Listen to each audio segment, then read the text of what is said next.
On the pitch tonight, St Patrick's Athletic face Odense of Denmark at Richmond Park in the first qualifying round of the UEFA Cup. There's nothing like playing a match. Looking forward to it. It's a European match.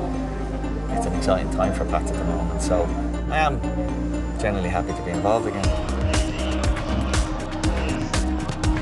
The best part for me about being a footballer was just the day-to-day stuff. I mean, the highlights of scoring a goal or playing for your country or hearing your name being sung, they're really nice. It's just the feeling for me of getting up every day knowing that the most important thing I have to do that day is to go and do the one thing I love doing.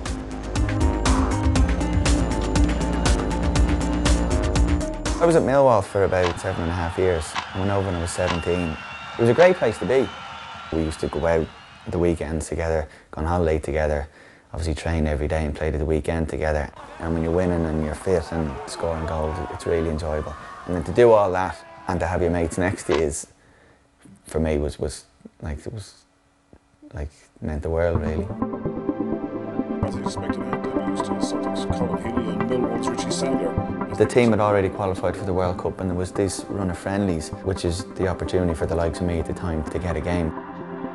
My ankle was quite swollen, and I was taking as much painkillers and anti-inflammatories as I could, so I didn't really have much time to get nervous about what it would be like when I got there, because I was just worried whether I'd get there or not. I remember waiting to come on. I remember just Niall Quinn was sitting next to me on the bench, and he kept deliberately pushing me against Mick to kind of say, no, reminding me you're there, kind of thing. And then I went for a little warm-up and I got the shout or something from the dugout. I thought, nice one, this is making me moment. It was in the build-up to the World Cup, and there was an outside chance that I would have gotten in the squad. Going on, I just thought, like, don't make an arse of yourself. Just keep things really simple, just do generally what you would do in a normal game. Don't try and be fancy in any way, and I didn't. It was a really good night. Leaving the ground, I saw one of the lads. I said, oh, we'll see you next month, because things went well, and Mick had told me that I'd be back. So I said, oh yeah, I'll see you next month. 3 weeks later, I injured my hip and didn't recover from that. So, didn't get my second chance. Early March, kind of felt a shooting pain in my hip. I played on the rest of the game. By that evening, I couldn't really walk. But we had another game on the Tuesday night, and again, we were going for promotion. I just played for the Irish team. The World Cup was around the corner. I wanted to do as much as I could to stay in the pitch.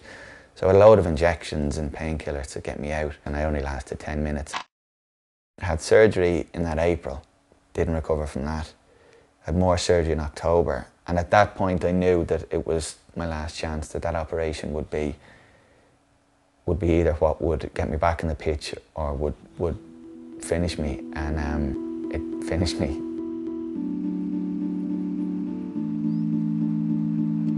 I was heartbroken at the time. I was very angry, very bitter that it happened to me, kind of resentful, all the kind of ugly emotions. Just all driven by this huge loss. So I used to drink. The idea was, go out and get pissed, like, go out and enjoy yourself. Don't be sitting here moaning that you can't play. I was miserable and get up with an awful headache the next day, and thought, rather than sit here with a headache for the day, come on, we go down to the pub. Football is a fairly kind of blokey, macho arena where you don't really have that outlet to sit there and go, you know, I'm struggling, can you give me a hand? You're told, shut up, toughen up. Did a sports science degree, and one of the psychology lecturers mentioned a few things which kind of struck a chord with me. Spoke to her, asked for help, really, which was the biggest thing. Because before that, I didn't even want to let on that I needed assistance or help in any way. I went through this whole process of, I suppose, therapy or rehab. And then when I got to that stage of genuinely accepting I can't play football anymore, then I stopped focusing on the thing that I couldn't do and just became aware of all the things that I could do. Nowadays things are a hell of a lot better. Writing for the Sunday Independent weekly, and I'm on the board of St Pat's, and I'm kind of looking forward to seeing how each one of them turns out and how far I can get in each one. Whereas there was a time before when I wouldn't have been able to do that. I drink now at a different level to anything I did before. A healthy amount is how I would describe it. In the right amount, in the right scenario, with the right people, it can be very enjoyable. But like most things, if it's in moderation, it's fine. If it gets out of hand, you have to kind of look at things.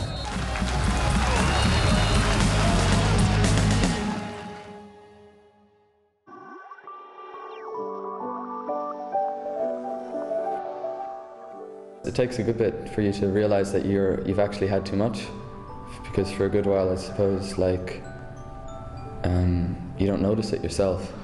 You just rely on what other people might tell you. Too many really is when you're addicted and you don't want to stop, and you're losing your money, your friends, everything. Wake up the next morning and you can't remember what you've done, and all your friends are embarrassed and angry, and you find out what you've done and you wish you hadn't. When you fall over and you just don't know what you're doing anymore, and your friends have to help you, like, it's not up to them. Like, it's your problem that you've got that drunk, like, so I don't think it should be up to them. But like, when your friends have to tell you to stop or pick you up or take you to the hospital or something like that, that's gone too far. Many of my friends don't drink too much, but you know, they've had a couple of occasions where they've gone over a bit and you know, they're a bit drunk. But if I am there and they, you know, all of them are drunk, it makes me quite angry, because I feel responsible for them not to do anything bad. You think it's okay, but then maybe the morning after you realise that wasn't okay, and then you have to live with what you did. When all your friends and the people around you are telling you that you've had too much, you've probably had too much. When you're on your own, any bit of drink is a bit too much, you know.